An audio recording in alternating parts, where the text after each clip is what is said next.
بے شک اللہ تعالیٰ لوگوں کے حال پر بڑا فضل کرنے والا ہے، مگر اکثر لوگ شکر نہیں کرتے۔ اور اس واقعے پر غور کرو کہ اللہ تعالیٰ کی راہ میں قتال کرو اور یقین رکھو اللہ تعالیٰ خوب سننے والا ہے اور خوب جاننے والا ہے۔ جہاد کے بارے میں تمہاری باتیں سنتے ہیں اور ہر ایک کی نیت جانتے ہیں۔ کون ہے جو اللہ کو جانی قربانی کی طرح مالی قربانی اچھے قرض کے طور پر دے، پھر اللہ تعالیٰ اسے کئی گنا بڑھا چڑھا کر عطا کریں گے، اور اللہ تعالیٰ تنگی میں بھی دیتا ہے اور فراغی میں بھی دیتا ہے۔ اللہ تعالیٰ تنگی بھی دیتا ہے اور فراغی بھی دیتا ہے، اور تم مرنے کے بعد اسی کی طرف لوٹائے جاؤ گے۔ کیا تم نے حضرت موسیٰ علیہ السلام کے بعد والی بنی اسرائیل کی جماعت کو نہیں دیکھا؟ ان پر کافر جالوت غالب آ چکا تھا، جبکہ ان لوگوں نے اپنے ایک نبی حضرت شمعون علیہ السلام سے کہا تھا کہ ہمارے لیے ایک بادشاہ مقرر کر دیں تاکہ ہم اللہ تعالیٰ کی راہ میں جالوت سے جہاد کریں۔ نبی نے کہا عین ممکن ہے کہ جہاد فرض ہو جانے کے بعد تم جہاد نہ کرو۔ انہوں نے کہا یہ کیسے ہو سکتا ہے، ہم اللہ تعالیٰ کی راہ میں جہاد نہ کریں جبکہ ہم اپنے گھروں سے اور اپنی اولاد سے نکالے گئے ہیں۔ پھر جب ان پر جہاد فرض کیا گیا تو ان میں سے ایک کے سوا سب پھر گئے، اور اللہ تعالیٰ ظالموں کو خوب جانتا ہے۔ اور انہیں ان کے نبی نے کہا اللہ تعالیٰ نے تمہارے لیے طالوت کو بادشاہ مقرر کیا، تو وہ کہنے لگے بھلا اس کی ہم حکمرانی ہم پر کیسے ہو سکتی ہے، بلکہ ہم اس سے زیادہ حکمرانی کے حقدار ہیں، اور ان کو کچھ مالی وسعت بھی نہیں دی گئی۔ ان کے نبی نے کہا اول تو بے شک اللہ تعالیٰ نے اسے تم پر چن لیا، اور دوسرے اسے علمی اور جسمانی برتری بھی عطا کی ہے، اور تیسرے اللہ تعالیٰ مالک الملک ہے،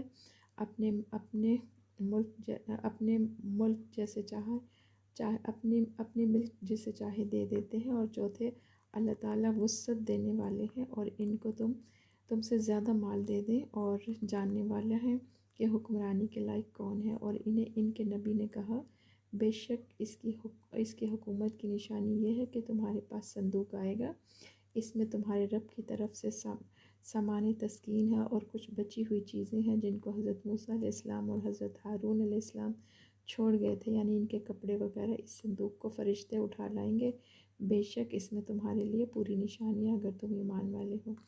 بنی اسرائیل نے طالوت کو بادشاہ مان لیا اور جالوت کے مقابلے میں چل پڑے۔ جب طالوت اپنی فوج کے ہمراہ بیت المقدس سے عمالقہ کی طرف چلے تو انہوں نے کہا کہ اب اللہ تعالیٰ ہمارے استقلال کا ایک نہر کے ذریعے امتحان کریں گے، جس نے اس میں سے پانی پی لیا وہ میرا نہیں، اور جو اسے نہ چکھے وہ بے شک مجھ سے ہے، سوائے اس کے جو اپنے ہاتھ سے ایک چلو بھر لے۔ پھر سوائے چند کے باقی سب نے وہ پانی پی لیا۔ پس جب جالوت جو اس کے ساتھ ایمان لائے تھے اس نہر کے پار ہو گئے تو لوگوں نے کہا آج ہمیں جالوت اور اس کے لشکر کے ساتھ لڑنے کی طاقت نہیں۔ جو لوگ اللہ تعالیٰ کی ملاقات پر یقین رکھتے تھے کہنے لگے بہرحال اللہ تعالیٰ کے حکم سے چھوٹی جماعتیں بڑی جماعتوں پر غالب ہوئی ہیں، اور اللہ تعالیٰ صبر کرنے والوں کے ساتھ ہے۔ اور جب جالوت اور اس کے لشکر کا مقابلہ ہوا تو انہوں نے دعا کی اے اللہ، اے ہمارے رب، ہمارے دلوں میں صبر ڈال دے اور مقابلے وقت ہمارے قدم جما دے اور کفار قوم پر ہماری مدد فرما۔ پھر طالوت والوں نے جالوت والوں کو اللہ تعالیٰ کے حکم سے شکست دی، اور حضرت داؤد علیہ السلام نے جو ابھی تک نبوت پر فائز نہ تھے جالوت کو قتل کر ڈالا، اور اس کے بعد اللہ تعالیٰ نے حضرت داؤد علیہ السلام کو سلطنت اور بھی جو علم چاہا انہیں سکھایا، مثلاً زرع بنانا، جانوروں کی بولی سمجھنا، اور اگر اللہ تعالیٰ بعض لوگوں کو جو کہ مفسد ہوں یا بغضوں کے ذریعے جو مسلح ہوں دفع نہ کرتا تو زمین ضرور فساد سے بھر جاتی، لیکن اللہ تعالیٰ دنیا والوں پر بڑا فضل و کرم کرنے والا ہے، اس لیے وہ وقتاً فوقتاً اصلاح کرتا رہتا ہے۔ یہ آیت کریمہ جن میں یہ قصد مذکور ہے کہ اللہ تعالیٰ کی آیتیں یا احکام جو ہم صحیح طور پر آپ صلی اللہ علیہ وسلم کو پڑھ کر سناتے ہیں، اور اس سے ثابت ہوتا ہے کہ بے شک آپ صلی اللہ علیہ وسلم ضرور رسولوں میں سے ہیں۔